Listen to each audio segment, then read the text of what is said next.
আমরা পাহাড়ে হেঁটে ওঠার কথা ভাবি না। হ্যাঁ বাপরে বাপ। আরো সাইকেলে করে উঠে গেছে। একদম। ১,৫০০-এরও বেশি এপিসোড, হাজার হাজার প্রতিযোগী, অসংখ্য গল্প আর অগণিত স্মৃতি নিয়ে আজ আমরা পৌঁছেছি ফাইনালে। আজ যারা পর্ব জুড়ে খেলবেন তারা এই সিজনের বিভিন্ন এপিসোডের প্রতিযোগী। সুপর্ণা দি, দিদি নাম্বার 1 হওয়ার পরে কাটলো কেমন? আমি তো ছিলাম মহিলা সুরক্ষা আধিকারিক, এখন কিন্তু আমি সোশ্যাল অ্যাওয়ারনেসের উপর কন্টেন্ট ক্রিয়েটর হয়ে গেছি।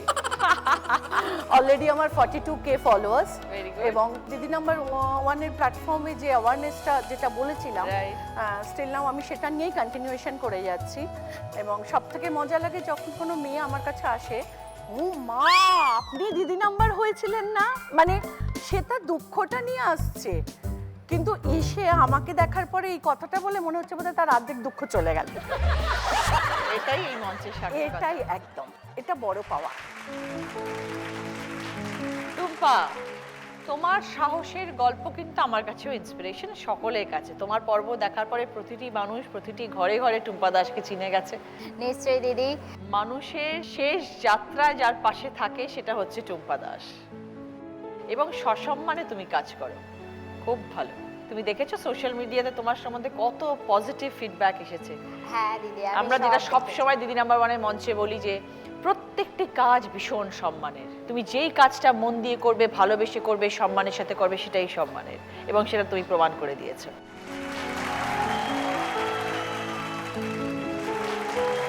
দীপান্বিতা দি, আপনি কি এখনো খড়গপুর থেকে হাওড়া ট্রাভেল করেন? হ্যাঁ হ্যাঁ, এখন আমি খড়গপুর থেকে হাওড়াই আসি, আচ্ছা। লোকাল ট্রেন নিয়ে। আচ্ছা, ট্রেন লেট হলেই প্যাসেঞ্জাররা রেগে যেত, আর দিদি নাম্বার 1 খেলে যাওয়ার পর রাগছে কেউ? যেই দেখে যে ড্রাইভার সিটে আমি বসে আছি, তখন ও আচ্ছা দিদি আপনি, ঠিক আছে আপনি নিশ্চয়ই দেরি করে চালাবেন না ইচ্ছে করে, কিছু একটা প্রবলেম আছে নিশ্চয়ই, মানে ওই জায়গায় আমি ক্ষমা পেয়ে যাই আর কি মানুষের কাছ থেকে। এটা আমার বিশাল পাওয়া। যিনি ট্রেন চালান তিনি সব সময় চান যে আপনারা গন্তব্যস্থলে সঠিক সময় পৌঁছে যাবেন, কেউ ইচ্ছাকৃতভাবে লেট করে না। একদম একদম একদম, থ্যাংক ইউ দিদি, এটা আপনার তরফ থেকে বললেন বলে খুব ভালো লাগলো। খুব ভালো থাকবেন দীপান্বিতা দি। সুমিতা, ভালো আছে দিদি? একদম। এবার বলো তোমার জীবনে কি কি পরিবর্তন আসলো? কোনো কিছু একটা কাজ করতে সাকসেস পেতে গেলে কেউ না কেউ একজন থাকে। ঠিক। তো হাজব্যান্ড প্রথমে ওই জিনিসটা না বললেও যে আমার জেদ, আমার আত্মবিশ্বাসের জায়গায় উনি হেরে গেছিলেন এবং হেমত দিয়েছিলেন, এবং প্রত্যেকটা পরীক্ষা এবং প্রত্যেকটা কিভাবে পড়বো, কিভাবে প্রিপারেশন নেব, ওটা প্রত্যেকটাই আমার হাজব্যান্ড আমাকে জগিয়েছেন। এবং যাকে বলে গড গাইড ফিলোজফার, যাকে বলা হয় ভগবান, উনি এখনো পর্যন্ত সেই অবস্থায় আছেন। একজন সফল পুরুষের পেছনে সবসময় একটি নারী থাকে, একজন সফল নারীর পিছনে যে একজন পুরুষ থাকেন সেটা সুমিতা সিংয়ের গল্প প্রমাণ করে দেয়। খুব ভালো সুমিতা, তোমার সাথে আরো একবার দেখা হলো, দারুণ লাগলো। দাদা, তোমাকে পরিচয় করিয়ে দিই, ফোর্টিস হসপিটালের চিফ নার্সিং অফিসার জলিদি। নিজের কাজ দীর্ঘ 28 বছর ধরে করে মাননীয় রাষ্ট্রপতির হাত থেকে পেয়েছেন the Florence Nightingale award. Wow, great. Thank you দিদি, কেমন লাগছে এসে? খুব আনন্দ হচ্ছে। 1 বছর পরে রচনা তোমার সাথে আবার সশরীরে সামনাসামনি দেখা হবে, একদম। এটা কখনো ভাবতে পারিনি। মানে এত আনন্দ হচ্ছে, যার জন্য জি বাংলাকে ধন্যবাদ যে এই অপরচুনিটিটা দিয়েছে।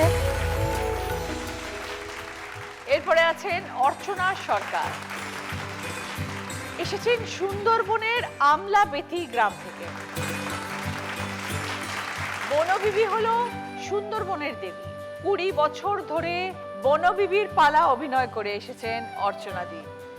এই পালা অভিনয় করে সুন্দরবনের বনবিবি নামেই কিন্তু পরিচিত, তাই তো? হ্যাঁ একদম। দারুণ দারুণ। বলো, আবার তুমি আমার মঞ্চে বনবিবি হয়ে সেজে এসছো, কেমন লাগছে? খুব ভালো লাগছে দিদি। আমি ভাবতে পারিনি যে সুন্দরবন থেকে আবার তোমার কাছে আসবো। তো কতদিন হয়ে গেছিল তুমি খেলে গেছিলে? 1 বছর হয়ে গেছে। আবার তুমি এখানে এলে, তোমার ওখানকার মানুষজন তো খুব খুশি হবে। সবাই খুশি। হ্যাঁ। এরপরে আছেন মীরা দাস। হ্যাঁ দিদি নমস্কার। এক হাতে আপনি মিড ডে মিলে কাজ করেন, তার সাথে আবার রেস্টুরেন্টও চালাচ্ছেন। আজকে আমি শুধু মিড ডে মিল কর্মী হিসেবে নয়, আমি যখন এখান থেকে খেলে প্রাইজ নিয়ে গেছি, তো পাড়ার প্রত্যেকজন না আমাদের বাড়িতে এসে ভিড় করেছে এই প্রাইজগুলোকে দেখছে, আর সকলে বলছে আমার শাশুড়িকে যে তোমার গর্ব হওয়া উচিত যে তোমার বৌমা ওই জায়গাটাতে পৌঁছতে পেরেছে। দাদা, আমরা সবসময় মঞ্চে বলে থাকি যে মেয়েরা দশভুজা, কারণ মেয়েরা চাইলে সব পারে। এরপর আছে উত্তর 24 পরগনার মিনাখার একজন ঝুমুর শিল্পী রেণুকা সর্দার। দীর্ঘ 15 বছর ধরে ঐতিহ্যবাহী ঝুমুর নাচ ও গান করে মানুষকে আনন্দ দিয়ে এসেছে। মিনাখার লোকজন কিরম খুশি তোমাকে টিভিতে দেখে? মিনাখার লোকজন তো খুব খুশি। তারপরে বসিরহাট থেকে উকিল বা মৌরি যারা আমাকে চেনে সবাই ফোন করে ধন্যবাদ জানাচ্ছে, বলে আমাদের বসিরহাটের গর্ব যে এরকম একটা আদিবাসী মেয়ে আমার এলাকায় গেছে সেখানে। আর তুমি আবার এখানে আসতে পেরে খুশি তো? হ্যাঁ হ্যাঁ খুব খুশি। দেখো তোমার সাথে আবার আমার দেখা হয়ে গেল। হ্যাঁ একদম। আমাদের এই মঞ্চে মৈনাক দিদিরা বিভিন্ন সময়ে বিভিন্ন ভাবে এসেছেন। এই যে প্রথমে যিনি আছেন আমাদের পাপিয়া ভান্ডারী, পোস্টম্যান দিদি। আগে তো সবাই বলতো পোস্টম্যান দিদি আসছে, এখন সব বলে ওই দেখো দিদি নাম্বার 1 আসছে।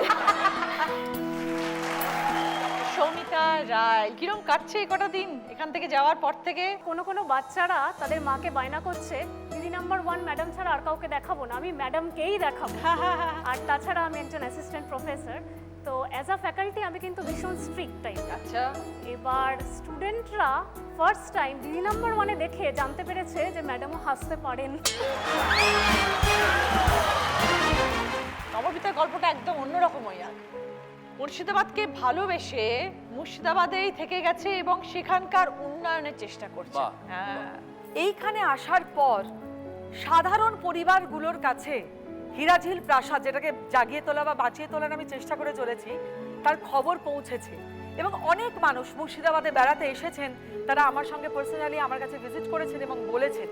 শুধু তাই নয়, এই দিদি নাম্বার 1-কে আমি আরো ধন্যবাদ জানাবো এই কারণে, আমার বছরে একটা উৎসব হয় হীরাঝিল উৎসব, সেই উৎসবেতে দিদি নাম্বার 1-এর অডিশন হয়েছে এবছর এবং আমার মুর্শিদাবাদের মেয়েরা বউরা ভীষণ ট্যালেন্টেড, তারা এই মঞ্চে আসতে পেরেছে এবং এই প্ল্যাটফর্মটা আমাকে করে দেওয়ার জন্য ধন্যবাদ। সমর্পিতা, তুমি খুব ভালো কাজের সাথে যুক্ত আছো, তার জন্য অনেক অনেক শুভেচ্ছা। তোমার এই লড়াই যেন জারি থাকে এবং এইভাবে এগিয়ে যাওয়া ছিল।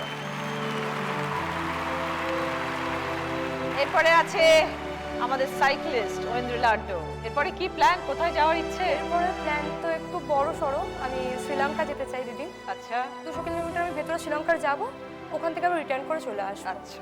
মৈনাক, আমরা পাহাড়ে হেঁটে ওঠার কথা ভাবি না, হ্যাঁ আরো সাইকেলে করে উঠে গেছে। তোমার মতন দিদিদের গল্প আমাদের চোখ খুলে দেয়।